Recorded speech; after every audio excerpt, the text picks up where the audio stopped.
সম্পূরক হালনাগাদ ভোটার তালিকা প্রকাশ করেছে নির্বাচন কমিশন। নতুন যোগ হয়েছে ৪৫ লাখ, বাদ যাচ্ছে ২১ লাখ।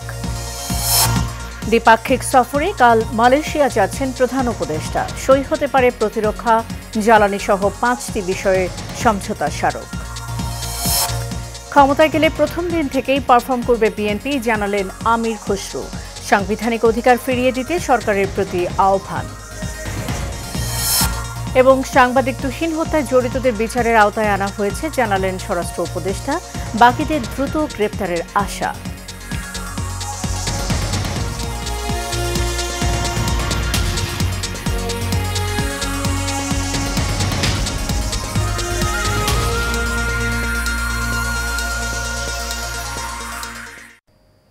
স্বাগত এশিয়ান নিউজে, সাথে আছি সাবরিনা জিয়া। এতক্ষণ শুনছিলেন বিআরবি কেবল ইন্ডাস্ট্রিজ লিমিটেড সংবাদ শিরোনাম। এবার চলে যাব পুরো খবরে। সারা দেশে নির্বাচন অফিসগুলোতে ভোটার হালনাগাদের সম্পূরক তালিকা প্রকাশ করেছে নির্বাচন কমিশন ইসি। খসড়া তালিকায় কারো কোনো তথ্যে ভুল থাকলে আগামী ২১ আগস্টের মধ্যে সংশোধন করতে পারবেন ভোটাররা। জানা গেছে, উপজেলা নির্বাচন অফিসের নির্দিষ্ট স্থানে তালিকাটি টানিয়ে দেওয়া হয়েছে। আগামী ২৪ আগস্টের মধ্যে সংশোধনের জন্য দাখিল করা আবেদন নিষ্পত্তি করবে ইসি। এরপর অন্যান্য কাজ শেষে আগামী ৩১ আগস্ট চূড়ান্ত তালিকা প্রকাশ করা হবে। এদিকে আগামী ৩১ অক্টোবর পর্যন্ত যাদের বয়স ১৮ বছর পূর্ণ হবে তাদেরও ত্রয়োদশ জাতীয় সংসদ নির্বাচনের ভোটার তালিকায় যুক্ত করা হবে। প্রসঙ্গত, বর্তমানে দেশে ১২,৩৭,৩২,২৭৪ জন ভোটার রয়েছেন।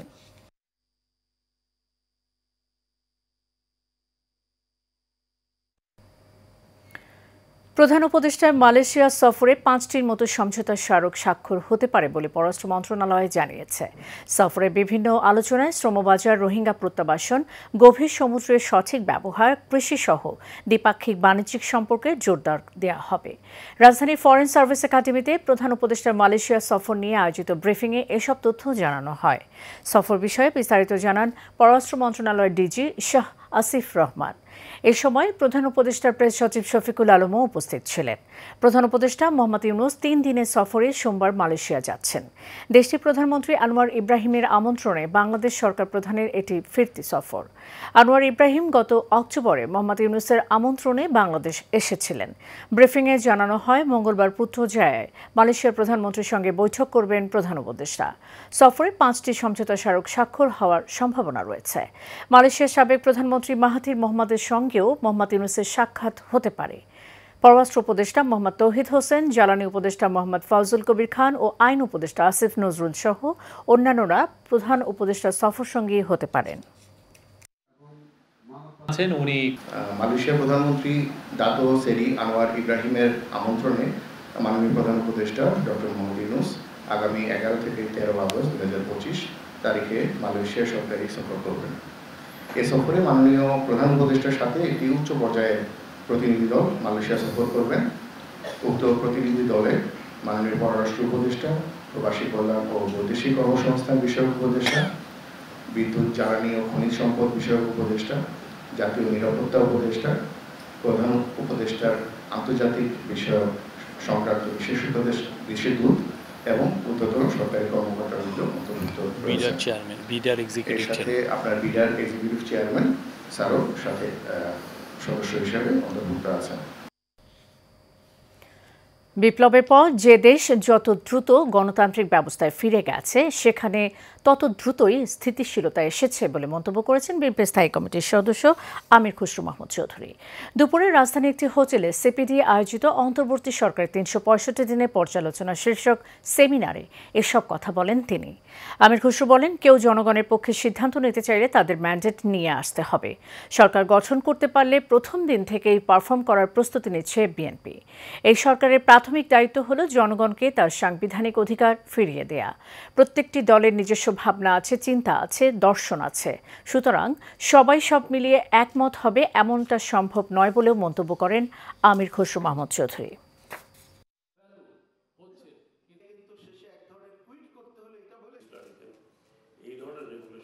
আমি মনে করি তাদের প্রাইমারি দায়িত্ব হচ্ছে এই ট্রানজিশনটা স্মুথলি করে বাংলাদেশ থেকে, যেখান থেকে ডেমোক্রেসিকে ধ্বংস করে দেওয়া হয়েছে, জনগণের সব অধিকার কেড়ে নিয়েছে, রাজনৈতিক, সাংবিধানিক, গণতান্ত্রিক অধিকারগুলো কেড়ে নেওয়া হয়েছে। এই অধিকারগুলো জনগণকে ফিরিয়ে দিতে। গাজীপুরে ঘটনাকে দুঃখজনক মন্তব্য করে স্বরাষ্ট্র উপদেষ্টা জাহাঙ্গীর আলম চৌধুরী বলেছেন, সাংবাদিক তুহিন হত্যায় জড়িতদের বিচারের আওতায় আনা হয়েছে, শিগগিরই বাকিদেরও আইনের আওতায় আনা হবে। সচিবালয়ে আইনশৃঙ্খলা কমিটির বৈঠক শেষে এসব কথা বলেন তিনি। এছাড়া নির্বাচনে যারা দায়িত্ব পালন করবে তাদের প্রশিক্ষণের কাজ ইতোমধ্যেই শুরু হয়েছে বলেও জানান স্বরাষ্ট্র উপদেষ্টা। বিস্তারিত নূর মোহাম্মদ ভূঁইয়ার রিপোর্টে। আশা, হতাশা এবং অর্জন সবকিছু নিয়ে ১ বছর পার করল ডক্টর মোহাম্মদ ইউনূসের নেতৃত্বাধীন অন্তর্বর্তী সরকার। তবে আইনশৃঙ্খলায় কতটুকু সফল অন্তর্বর্তী সরকার, প্রশ্ন এখন জনমনে। সচিবালয় আইনশৃঙ্খলা বাহিনী কমিটির বৈঠক শেষে গাজীপুরে প্রকাশ্যে হত্যাকাণ্ডকে দুঃখজনক মন্তব্য করে স্বরাষ্ট্র উপদেষ্টা জাহাঙ্গীর আলম বলেন, অপরাধীদের ইতিমধ্যে গ্রেফতার করা হয়েছে। গাজীপুরে যে ঘটনাটা ঘটছে এটা খুবই একটা দুঃখজনক এক ঘটনা। এই ধরনের ঘটনা ঘটুক মানে এই আমাদের এই সমাজে কেউ এটা চিন্তাও করতে পারে না, বাট ঘটনাটা ঘটে গেছে। এই ঘটনায় যারা জড়িত তাদের আমরা হয়তো ম্যাক্সিমামে আইনের আওতায় নিয়ে আসছি, বাট যে জীবনটা চলে গেল তার তো আর কম্পেনসেশন দেওয়া যাচ্ছে না। ৫ আগস্টের পর ৭০০ অস্ত্র এখনো উদ্ধার হয়নি জানিয়ে হারিয়ে যাওয়া অস্ত্র খোঁজ দিতে পারলে পুরস্কার ঘোষণা দেন স্বরাষ্ট্র উপদেষ্টা।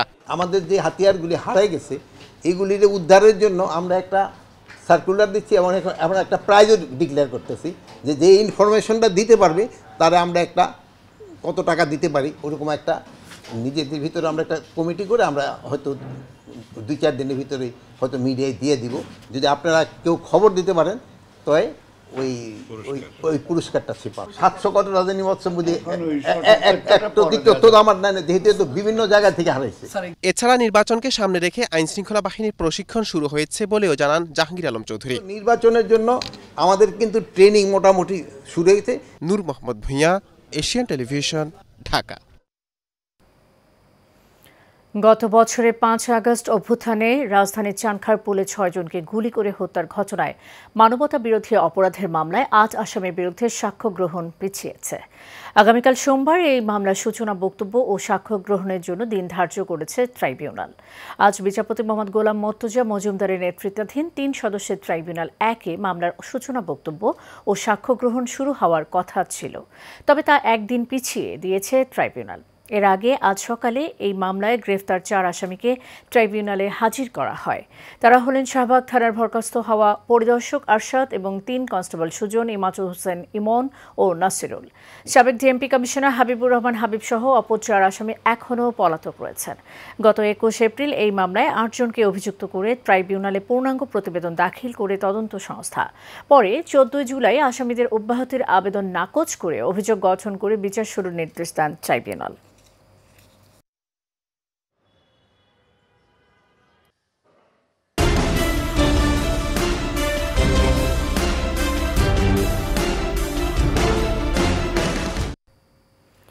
বরগুনার আমতলীতে সরকারি ও পানি উন্নয়ন বোর্ডের জমি এবং খাল দখল করে নির্মাণ হচ্ছে বাড়িঘর।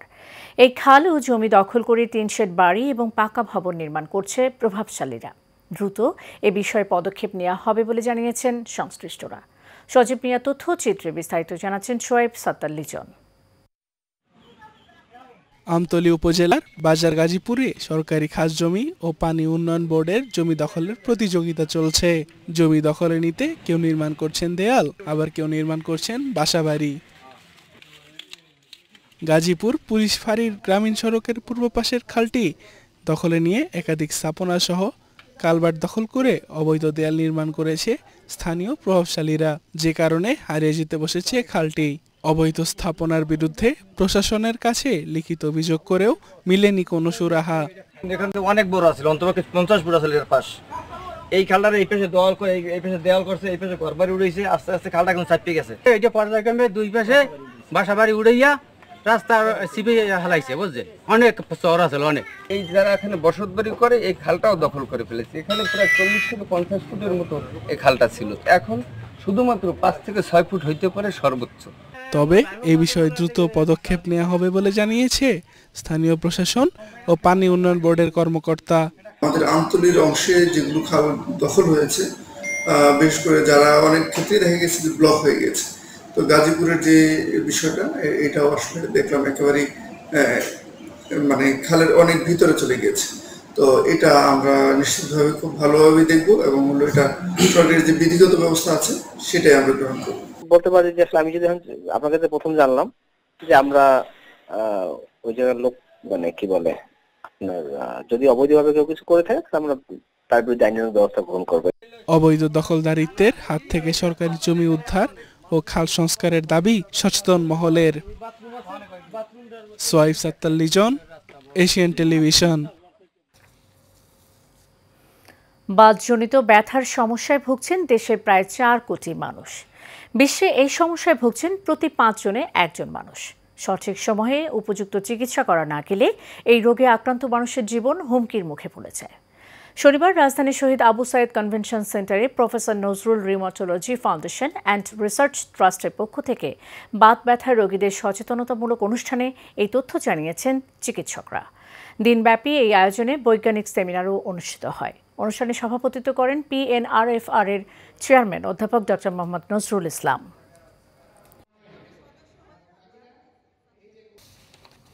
শেষ করব এশিয়ান নিউজ। যাবার আগে PRB কেবল ইন্ডাস্ট্রিজ লিমিটেড সংবাদ শিরোনাম জানিয়ে দেব আরও একবার।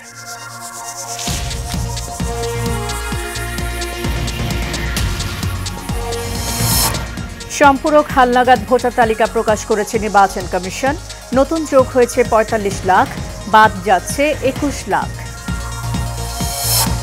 দ্বিপাক্ষিক সফরে কাল মালয়েশিয়া যাচ্ছেন প্রধান উপদেষ্টা। সই হতে পারে প্রতিরক্ষা, জ্বালানি সহ 5টি বিষয়ে সমঝোতার স্মারক। ক্ষমতায় গেলে প্রথম দিন থেকেই পারফর্ম করবে বিএনপি, জানালেন আমির খসরু। সাংবিধানিক অধিকার ফিরিয়ে দিতে সরকারের প্রতি আহ্বান। এবং সাংবাদিক তুহিন হত্যায় জড়িতদের বিচারের আওতায় আনা হয়েছে, জানালেন স্বরাষ্ট্র উপদেষ্টা। বাকিদের দ্রুত গ্রেফতারের আশা। এশিয়ান নিউজ এই পর্যন্তই। পরের সংবাদ দেখার আমন্ত্রণ রইল। ধন্যবাদ সাথে থাকার জন্য।